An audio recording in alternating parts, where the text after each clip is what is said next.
I'm really delighted to welcome Julian Perry today, who is leading our session. Julian, over to you. Thank you very much, Simon. I also would like to thank all the previous leaders and admit at this stage that I am a little intimidated by the standard of the previous artists. But I console myself in that I'm going to do something quite different, so there's no direct comparison possible, hopefully, anyway. So welcome to my studio. I'm in East London. I'm about 5.5 miles due east from Trafalgar Square, in the top floor, third floor of a Victorian factory. Um, I'll apologize in advance because there are artists and makers either side of me who might at any time make some creative noises. But what I thought I'd do, and I've just cleared it with Simon, is I'll take you on a tiny little micro tour of my studio so you can see some pictures and get a sense of where you're vicariously spending the next hour or so, if that's okay. Great. Uh, First of all, behind my easel, there is my easel. But directly behind me over the shoulder, I have a large mirror. And this is an essential tool for seeing what you're up to in a different way. And I use it absolutely continuously. I can't easily see what you're seeing, but there's a little painting of a tree clump that's falling off the cliffs in Suffolk, England, due to coastal erosion. Um, Oh, unfortunately, there aren't any large paintings. I do paint very large paintings, but there aren't any around at the moment. So just quickly, here's a study of a root ball of a tree, uh, and a study of some eroding cliffs.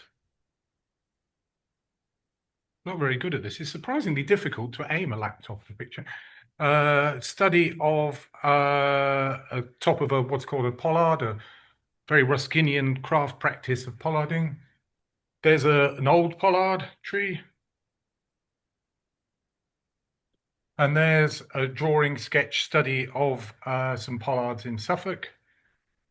There's my extremely well organized but messy stock of materials. And here's a wall covered in old catalogues and postcards and works of various stages of framing and about to go off to exhibitions and things. So there you go. You know where I am now. So my modest ambition for this session is to show everyone how I draw. After months of research and writing and thinking about this session, the brilliant conclusion I came to was as simple as that I'm going to show you how I draw. Um, but the good news is that it's quite unusual the way I draw. I draw in almost as much a subtractive way as an additive way. I start with a mess and then gradually sort of resolve it. Um, my plan now is to talk for about 20 minutes, showing you some images of some paintings, and to talk about them in relation to Ruskin's The Elements, with various bullet points associated with them. And then after that 20 minutes, I'll do a 10-minute physical demonstration of me drawing, and then let you go to have a go at drawing yourself, perhaps, or hopefully informed by what you've just seen.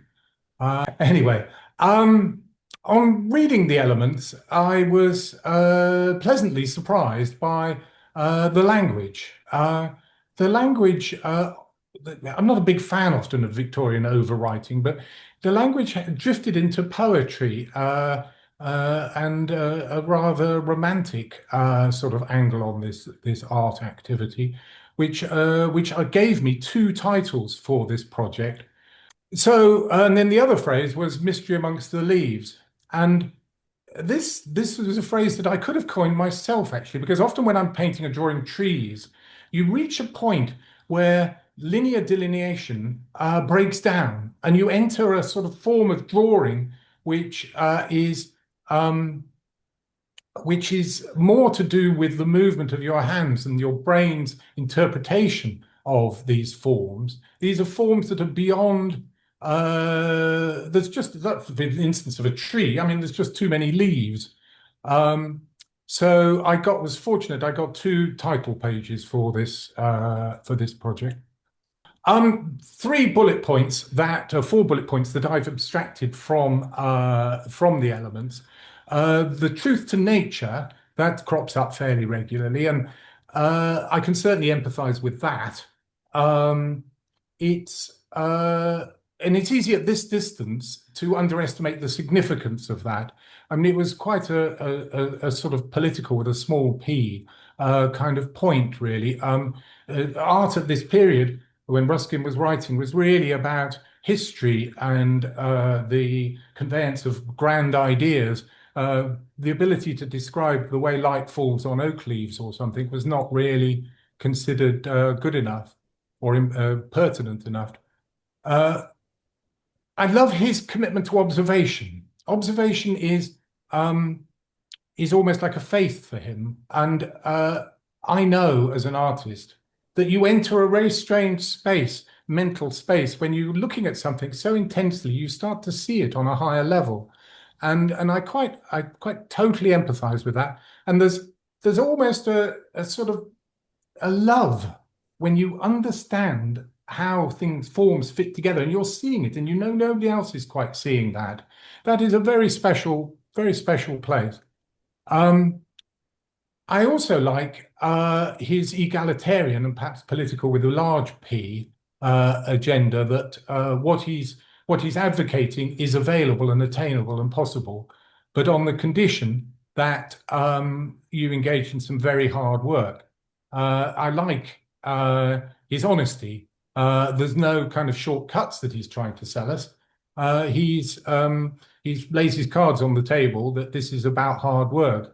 And not only that, he actually kind of goes on to say that hard work is the way to just about all the good things in life. So with these bullet points in mind, I am going to show you some pictures of mine. This is a study of some cherry leaves on my studio wall. It's an oil painting, but it started as a drawing like we are going to be looking at. And it's an example of how my pictures migrate from a mess and then I resolve them.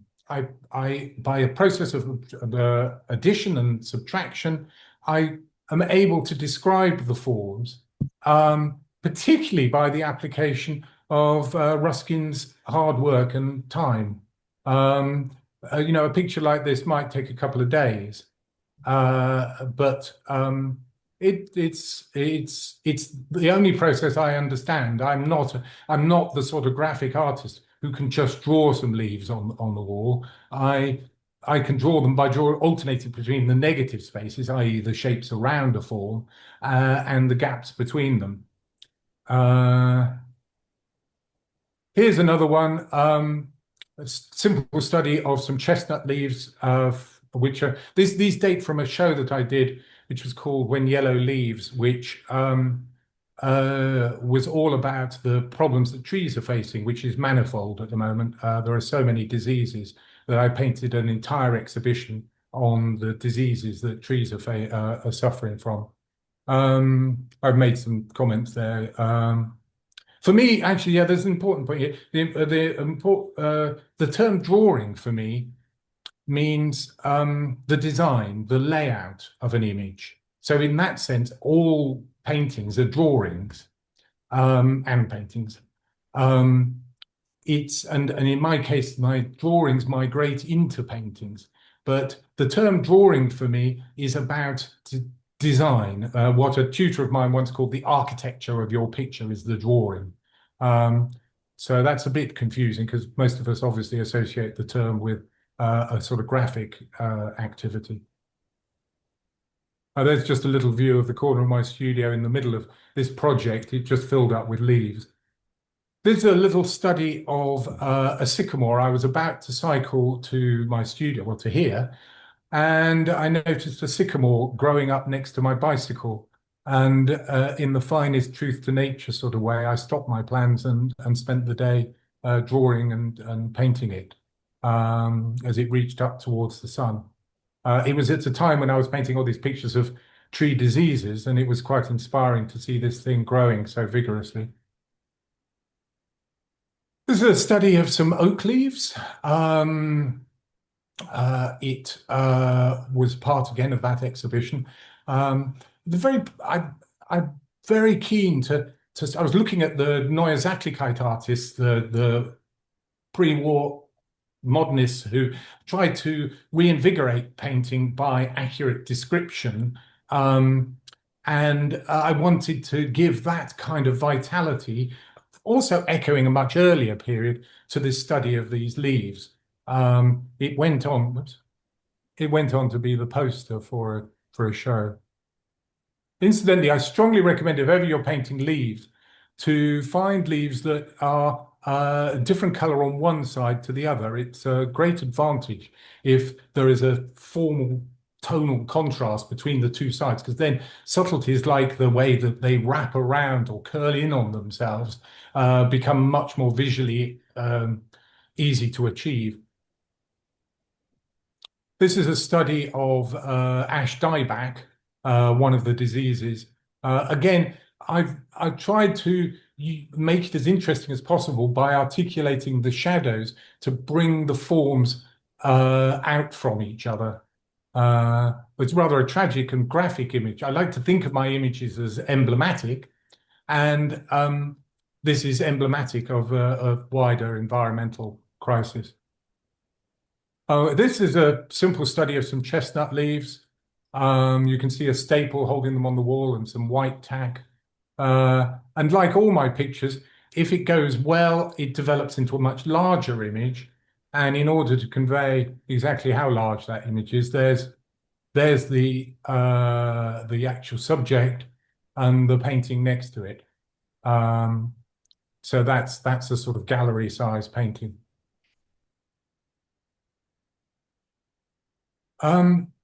Truth to nature is perhaps best embodied in this series of works. They were called the Benneker Birch paintings, which were studies of trees falling off the cliffs in Suffolk, and they're very large. They're about 8 foot high each painting.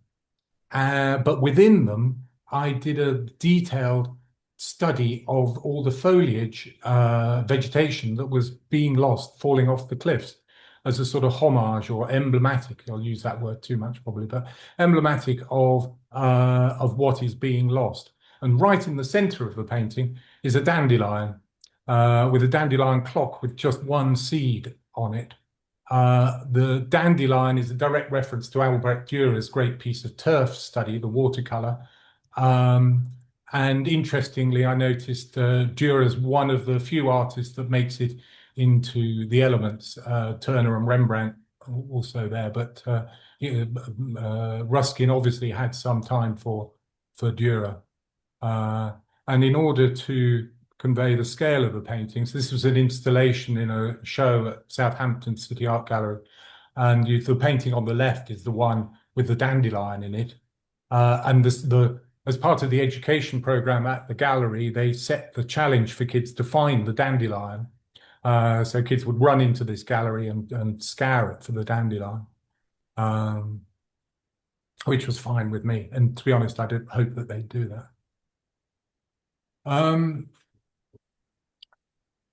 Perhaps one of the aspects of Ruskin that I most enjoy is his egalitarian wish to take fine art to an extent off its pedestal and for it to be engaged with a wider audience.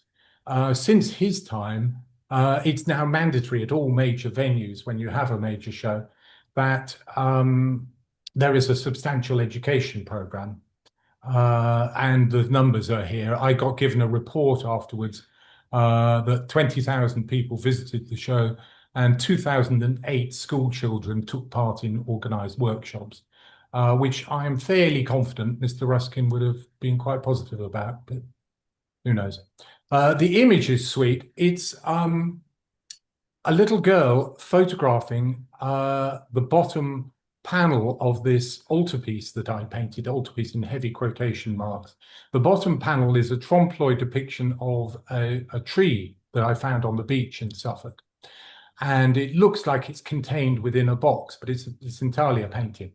But this little girl, while I was standing there talking to somebody, ran the length of the gallery and tried to grab hold of the tree because she was convinced it was real. And she'd never encountered, she had cognitive dissonance. She couldn't comprehend how she could see something that was three-dimensional and was actually flat. So I absolutely love that. So she ran and got her mum's telephone and photographed it. And it's the sort of experience I had to an extent when I was a kid going very young to galleries, which I might be wrong. She might have completely forgotten about it by now, but I suspect it's something that she'll carry with her for many years to come. This is a workshop in the gallery where they're busy making a replica of this painting that's in the background. You can see that they've made a sort of three-dimensional collage, and the image is some cliffs in Suffolk that are eroding at some absolutely ridiculous rate. The work that they did was actually slightly better than it looks in this photograph. It looks a bit dull in this photograph, but it was actually great. Right, as I've mentioned, I have a slightly idiosyncratic way of drawing, which is about as much about subtraction as addition, and more negative, as equally negative as it is positive. So my simple idea today is to try and convey the role of softness and ambiguity and choosing where you stop resolving things in an image. It's a subjective thing, and it varies from artist to artist, and it varies with me from work to work. But I very much enjoy playing with a degree of ambiguity that the viewer, in the sense the viewer finishes the picture for you, if you know what I mean. Here's Mr. Ruskin's famous oak leaves. And I've included this because of the charming mystery and lack of resolution. Simon knows infinitely more about this picture than I do, I'm sure, but he apparently had 2 hours that he painted it in. And it's got a wonderful implicit quality. You feel like you can hear the leaves, they're crackling, rustling, but they're actually not that precisely delineated. There's a sharp delineation around the edge, but the thing is full of ambiguity and lack of resolution, which works absolutely fine. There was a very funny thing when this was exhibited at 2 Temple Place.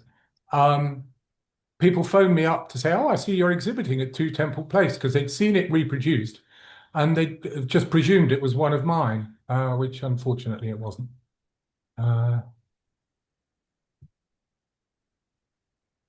So this is a sketch that embodies what I'm sort of talking about. It's a sketch made in a field in Suffolk of a very mature, probably 150, 200-year-old oak tree. And you can see the image started with just a wash of color over a light ground. And then I gradually removed that wash. It was a very special wash in that it had varnish in it, so it's semi-transparent, but I removed using a solvent, wiping the surface, and then using very special silicon chisels as a device for just putting in these sharp little details of the leaves. But there's no white, there's no opaque paint in the drawing. It's just a quick sketch made with semi-transparent paint. And this is a painting that is it's not the same painting, but it's what that painting would look like if I carried on with it.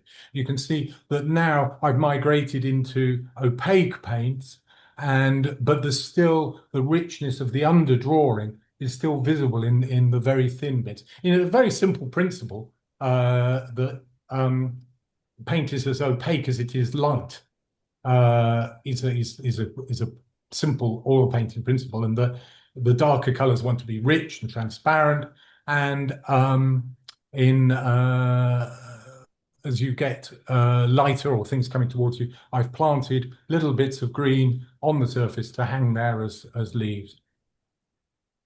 This is a study of a pollard. It's possibly actually the one that we looked at on the wall over there. And you can see how the surface has been washed with a transparent glaze. And then I've used scraping tools to create these little highlights. And then in other instances, I've used sable brushes and drawn lines on. So if there's an instance there, that is a positive line, the dark underneath there, and that is a negative line running across there. So I'm mixing and contrasting positivity and negativity to create my drawing. That seems to be just I don't know where this came from, but it seems to be a way of drawing that I feel comfortable with. And this is a finished painting. It's not the same image, but it's got the same underpainting that I've then taken forward. I've painted the sky and the water and sat there. This is a very traditional image of pollarded trees in Suffolk. And this is a detail of such a tree. Nearly all of this, there's no whites within the modelling of the trunks and the bark and etc. It's just removed, and it creates a richness. There's like a sort of printmaking technique in a way. These are whites. These are white highlights where I've wanted to give a real surface to the bark. This is another study of a pollard. This is carefully removed with a rag or a sponge with a solvent, just to create these soft highlights, and then traditional model painting. The background has been stippled to create a neutral ground. And here we are with the tree that formed my title page. It's a tree on an estate in Suffolk that I absolutely loved. It's called the Napoleon Oak. And the owner did tell me the direct connection with Napoleon. I can't remember what it was. It might have been planted during the Battle of Waterloo or something. I'm not sure. But the point was that I sat there and I tried to do justice to this beautiful ancient tree. And again, it's a combination of the subtractive. This tone here in the middle is the board virtually, and then in other places I've added tones to model. There's even a sense, I'd like to think there's a sense of the tree moving, of the breeze within the upper leaves of the tree. Right, nearly there, and there's a detail of the image. There's just a little sketch on the Suffolk coast, again done in tones, just by removing tones, and then coming back at it to paint the lighter tones that create the rich modelling of the forms, and then a very thin combination of just the ground, a dirty ground, and then bits of white paint in the sky. There's a sketch of a road in cliffs in Suffolk. Looks a bit like a mezzotint, weirdly. I'm not entirely sure why.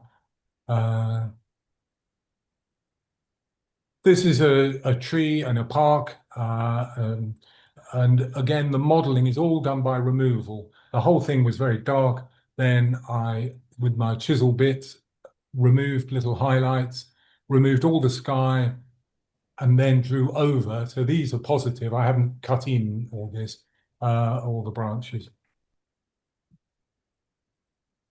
And here's a hornbeam in Epping Forest. It has a softness to it, which I'm rather proud of. I like the way the light is catching the trunk.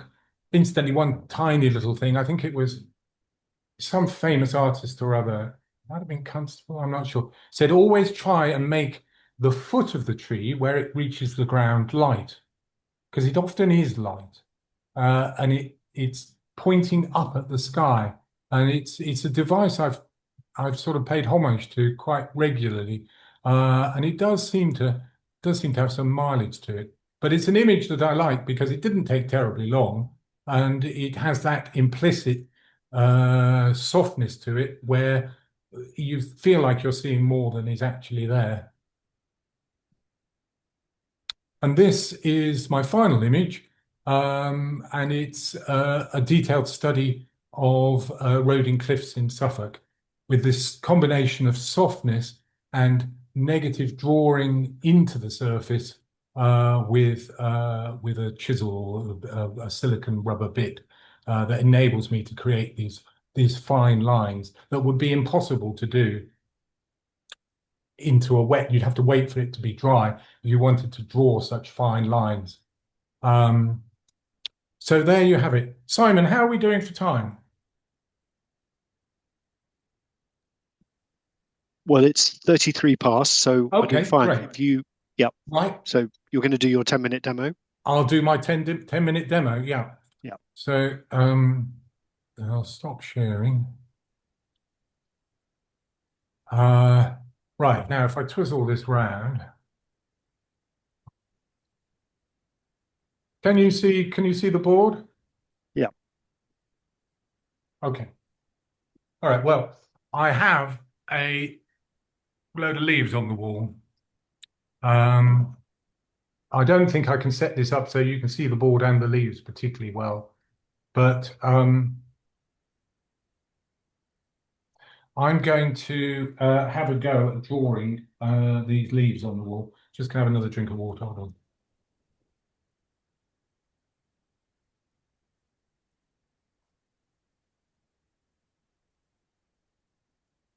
Bearing in mind, what I'm going to endeavor to do is start off with just the most basic description of the masses. That's just how I draw. I mean, I have drawn in the kind of tiny line-based drawing, but it just doesn't seem to suit me. So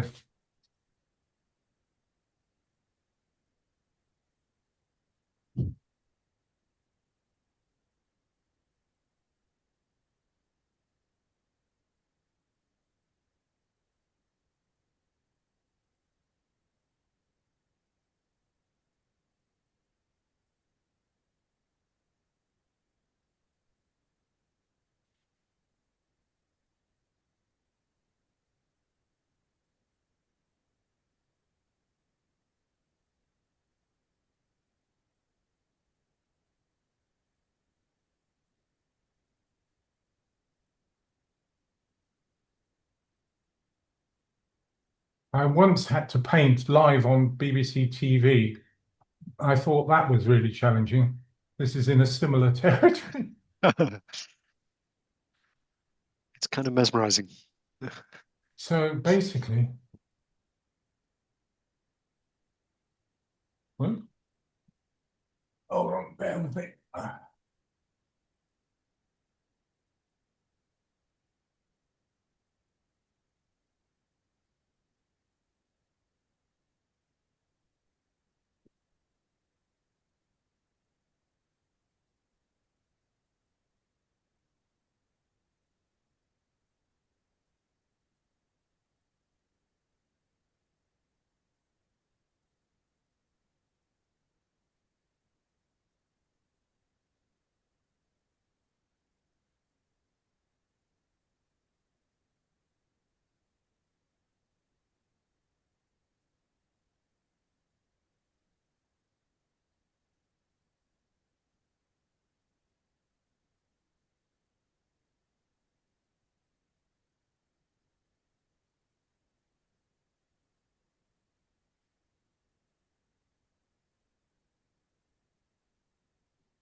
So basically, I'm just identifying the large masses.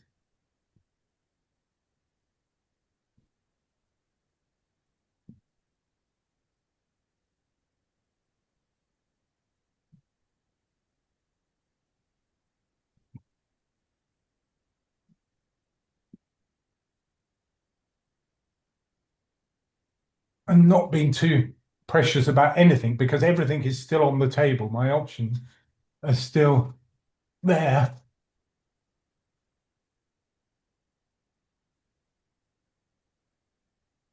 And that's exactly how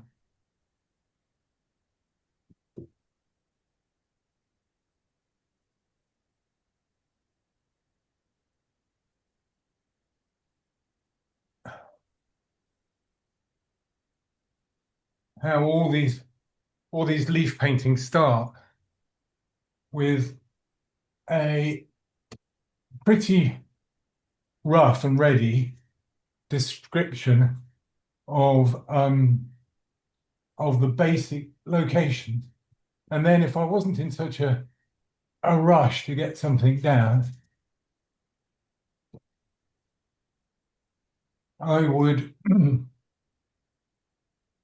uh, I would start checking and looking and seeing, well, there's a really, like I can do now, there's a really beautiful gap under here, which is sort of a really nice part of the feel of the thing.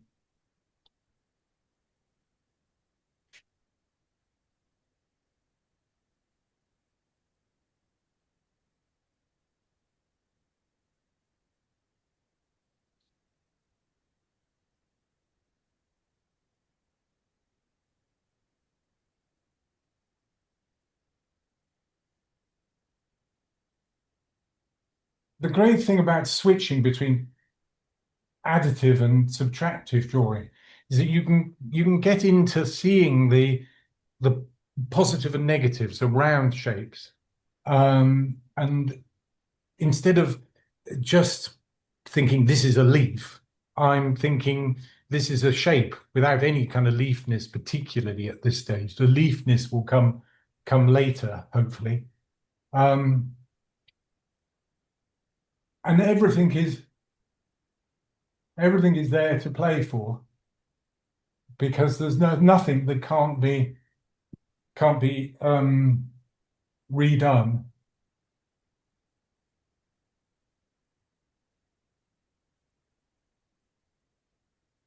It's a really difficult sheet.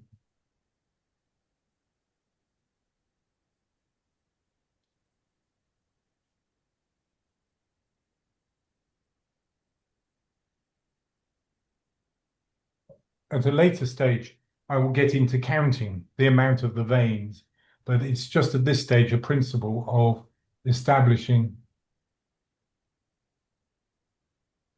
the general contours and shapes. Okay, well, if you want to launch into drawing with that kind of vitality, that would be great with me. I apologize now. It is a messy sort of exercise, but the principle I'm offering is that what you take away is as important as what you add. All right, Simon, if you could time, if that's about Great. right, time about Yeah. half an hour.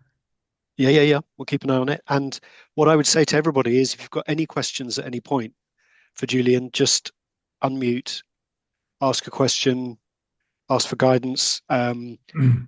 It might be that Julian could illustrate something on his easel, that if there's a kind of particular thing around subtracting or adding. And just to confirm, you were using a straightforward eraser. Yeah, well, it's Yeah. a putty rubber. Okay. Yeah. Yeah.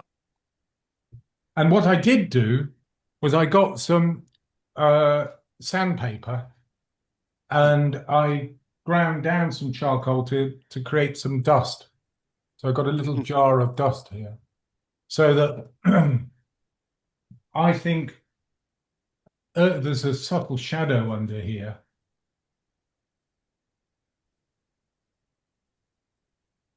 The lighting's it's Can you sort of just nudge midday at some can you time. just nudge your camera a bit to the right so we Sorry, can sorry, see? sorry, sorry, No, sorry. it's all right.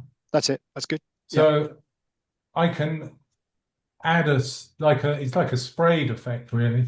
And I'm using a brush Mm. to mitigate the harshness of adding the charcoal. So I'm able to sort of soften it. I'm also able to look in that mirror that I mentioned earlier. And is the mirror again about unlearning what it is you, in the same way that you were saying, this stage, these are forms rather than the leafiness of Mm, leaves? Is it that yeah, when you look at it in the mirror and you see it in reverse, it then becomes a much more abstracted sense it of is shapes that. on the. Oh, sorry, I didn't do that. It is that, but it's a very simple process. When you're drawing, you're looking very hard and you're seeing what you're doing, or at least you're trying to see what you're doing. Mm, The second you look in a mirror, you see it completely fresh.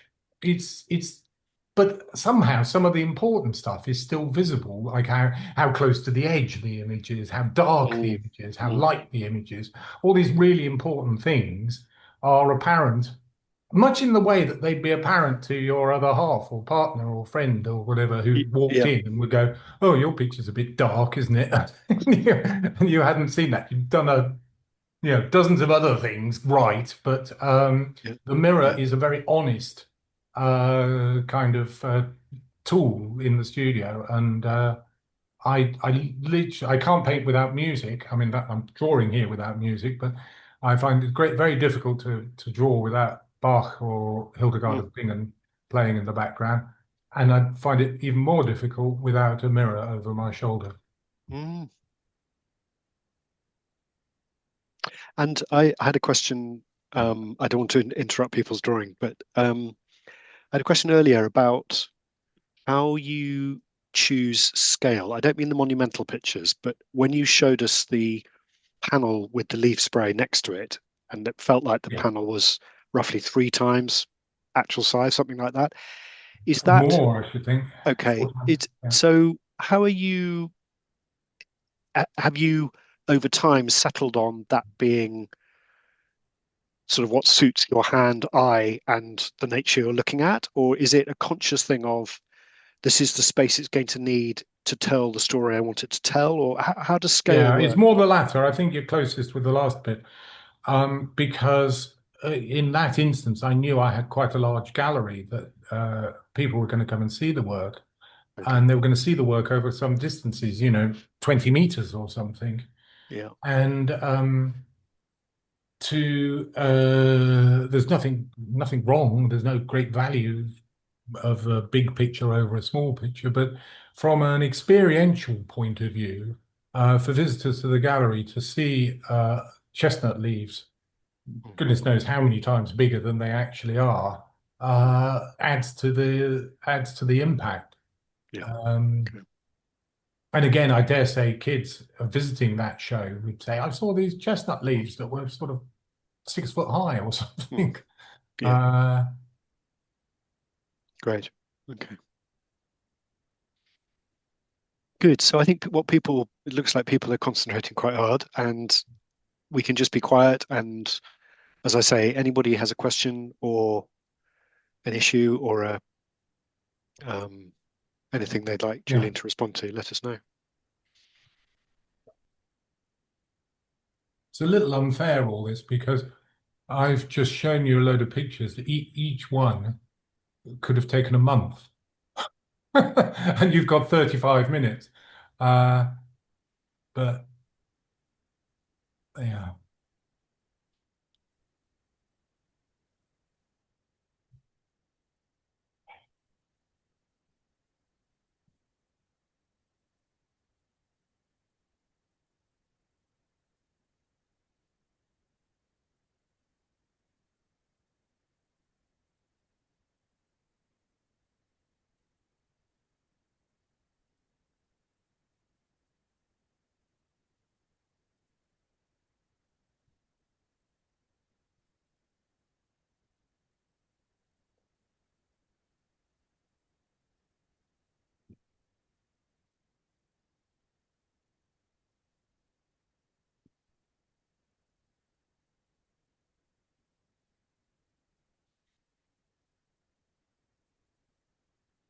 the other good thing about working from a dark background like this is that the world is actually not white, it's quite dark. So you're starting from a point which bears more comparison with the actual appearance of the world than Mm. a white piece of paper.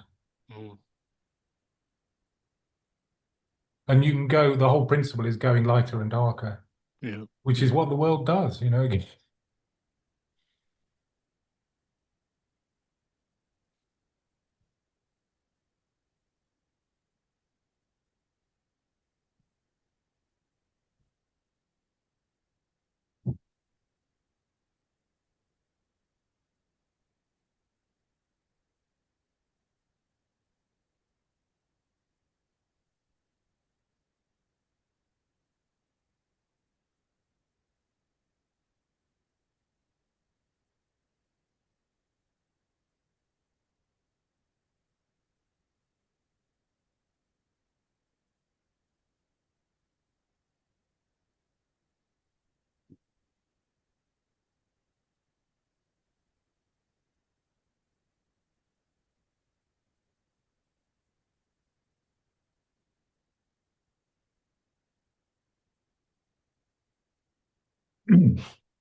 Mm.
I'm just going to give everyone a little time check. So by my reckoning, you've been going about 25 minutes.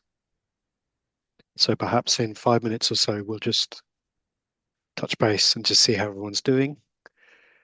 We always say the seconds will last a maximum of an hour and a half, so we've got till past if we want it, and obviously you can carry on in your own time. But it would be good to have the time just people to share their observations of how the exercise has been, how they're finding it, the challenges or otherwise, sharing what it is you've been making if you feel comfortable doing that. So I'm going to suggest 5 more minutes and then we'll take stock.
Okay, that's time, everybody.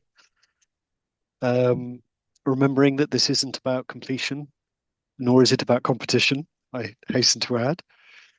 Um, but I think the invitation from us now is be really interesting. Ah, Quinley, you're holding yours up. So I'll just spotlight anybody as they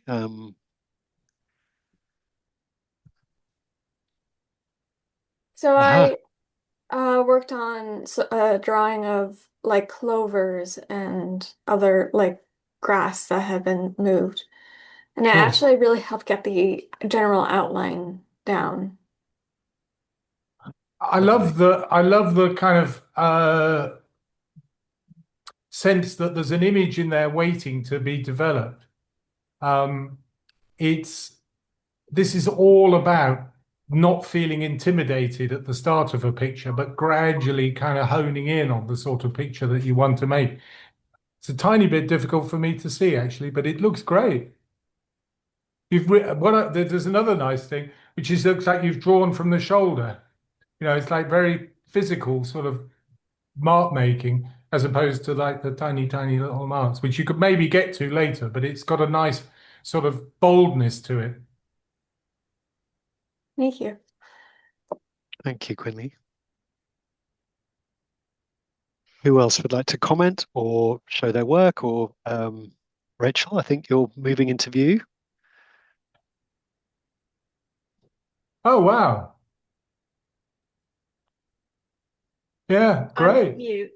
So I it's love the marks all around the light stuff where the rubber has sort of drawn really. yes, um, the patience to take off all the way around it. Yeah, Yeah. yeah, yeah, yeah. Well, you don't Um, have to do that. But you've grasped the idea that it's like thinking uh, about the forms and the negative forms simultaneously is quite liberating, I think. it is, but difficult too. I think. Difficult. I Yeah. didn't promise you. Ruskin never promises that it's No. easy.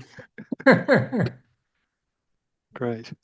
but you do end up with a big bold image. Hmm.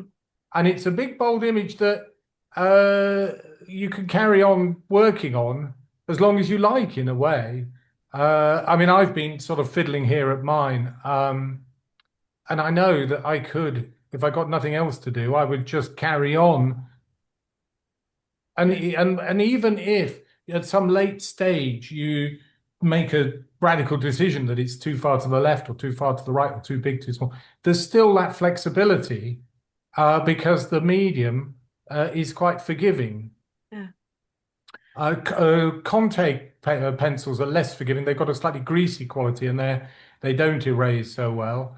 But it was hard for me to do more than just sketch out the principles, really, of the way I see drawing, the way I do drawing. But this goes for everyone. If you're interested, try and finesse the exact medium, the paper, the tools. They can all make a huge difference.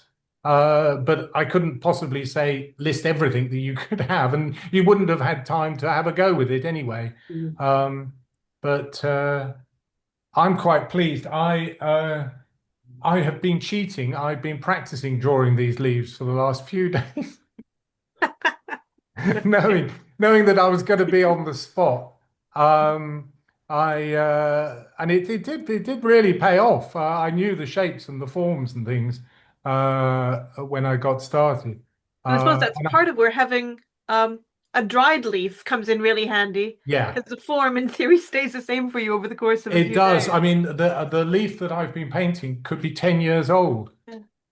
No, extraordinary. It's been hanging up on my studio wall for since the Yellow Leaves show. Mm. And they reach us when obviously when you first get them and they're green, you know, they're doing all sorts of things and then they settle down. The biggest problem I got is it's covered in dust, which is probably altering the tones, but I didn't want to risk sort of trying to dust it in case it fell apart. So one of Anyone? the Oh, challenges I sorry. was finding, because we were going to talk Mm. about challenges a bit too, was when I'm trying to lighten the leaf, because I can see it's much lighter in some parts than others, and yet trying to maintain some sort of a contrast with what's going on in the outside. I think it's partly that element of transferring from color to black and white. But that I was finding really difficult to do. Yeah, sure. I mean that's possibly where a mirror comes in quite useful because you see tonally perhaps a bit more. Yeah, interesting. Yeah, I'll Yeah, try a mirror. Anyone else want to? Doris, you're unmuted. You want to? I just want to say about Rachel's that I think it's great you didn't lighten the whole background up because I think that's a really important part of the overall feel or design of your drawing. That there's this lovely halo around your leaves. I think that's just right. Maybe I misunderstood you, but I thought, did you say you were too impatient to lighten the whole thing up or something? Yeah, I started trying to lighten all of it and then sort Yeah, of gave up. So don't do it. I think it's great like that. good. I Thanks, like Doris. the aura. It has an aura, your leaves. I like the lines like it's paint really, the Yeah. drawing of the marks. Yeah. In terms Anyone of else? holding Yeah. up, I can hold up, but I didn't have charcoal and I didn't want to drive or take the train for miles to get charcoal. So I used Oh wow. pencil instead. Oops, that way. Yeah, beautiful. And it's an Egremont red. It's from Egremont, the old iron ore mine that produced paints now called Florence Paint Makers. Right. They make their own pastels and watercolors and so on out of the iron ore pigment. Right. So I've used that, and that doesn't erase away. So I basically just used white paint to Yeah. it. It wouldn't erase, it would be staining this paper, presumably. But yeah, I mean, there's a whole thing which I haven't gone to, which is the modeling with white chalks Yeah. but there just isn't time to try and address that. I quite like the way the white paint sinks into the pigment, so you actually Yeah, have to keep on adding layers and layers until it yeah. Well, you stays. get middle tones like that that you perhaps would be more difficult to mix. You know, they just happen. Yeah, that's interesting. Anyone else? Cool. Kathleen or Barbara or Paul? Anybody? Just even observations of how it was as an experience. Oh, Paul, great. Oh, spotlight for everyone. You just hold it up a little bit further. Can you? Yeah. I just needed to. Oh, brilliant. Well, that's really strong. Like oaks. It's got a really strong graphic quality to it. I mean, was that piece of paper grey when you started? It's a white Angre paper, and I did the rubbing with charcoal. Right. The rest of the week. Well, I think That's all taken out now. what's good about that process of having a tone is that it breaks the tyranny of the white paper. You know, you've slightly mucked it up. So you've got a kind of inherent sort of freedom because you've broken the intimidation of a pristine piece of white paper. Mm. But that's a strong graphic image. I like it. Yes, I have to say I don't like the mess. Yeah, it's tough. I didn't. I know. Like this I'm sorry about that. You are the one person who had a penny. Yeah. It's a carpenter's penny. Right, fair enough. Okay, thank you very much anyway. Thank you. Well, I hope you can bear it in mind that when you're painting and drawing from now on, this sort of, I'm sure you do draw like that anyway, but it's for this session, I had to look to myself to how I draw and realize that this weird thing that I draw equally in terms of taking away as I do sort of adding. It just seems to be the way my brain is wired up somehow. That's interesting.